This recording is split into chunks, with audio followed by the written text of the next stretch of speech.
Hər kəsə salam. Bugün sizlərlə dadlı peçenye resepti bölüşürəm. Bunun üçün qazana 1 stəkan şəkər tozu, 2 stəkan su əlavə edib ocağın üzərinə yerləşdirirəm.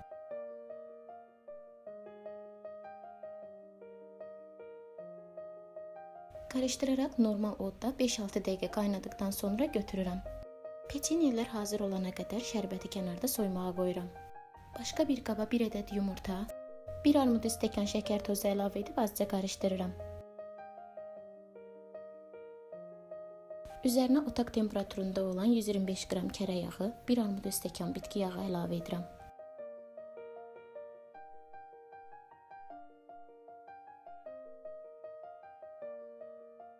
Çox az qarışdırdıqdan sonra üzərinə 1 paket şəkərli vanilin və 1 paket qabartma tozu əlavə edirəm. Qarışdıraraq kənarda ələdiyim 3 stəkan unu və 3 xörək qaşığı kakaonu əlavə edib xəmir yoğururam.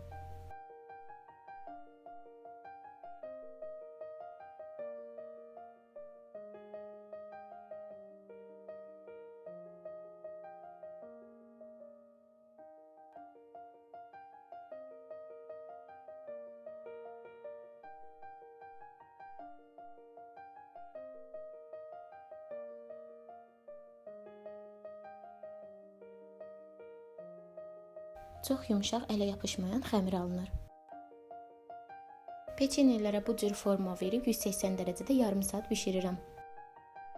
Hazır peçenyeləri isti-isti şərbətə əlavə edib qaba yerləşdirirəm. Qeyd edim ki, bu mərhələdə peçenyelər isti, şərbət isə soyuq olmalıdır. Peçenyeləri şərbətə əlavə etdikdə bir neçə dəfə çevirib götürmək lazımdır. Əks halda çox qalarsa dağıla bilər.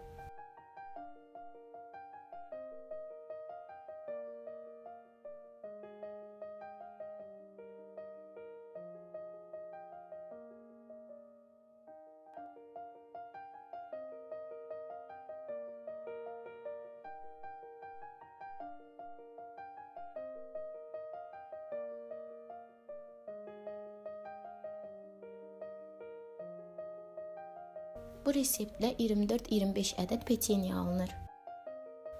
Peçenyelər servis üçün hazırdır. Mən üzərinə şəkər pudrası əlavə etdim. İstədiyiniz kimi servis edə bilərsiniz.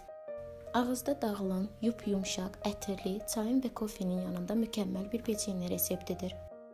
İzlədiyiniz üçün təşəkkür edirəm.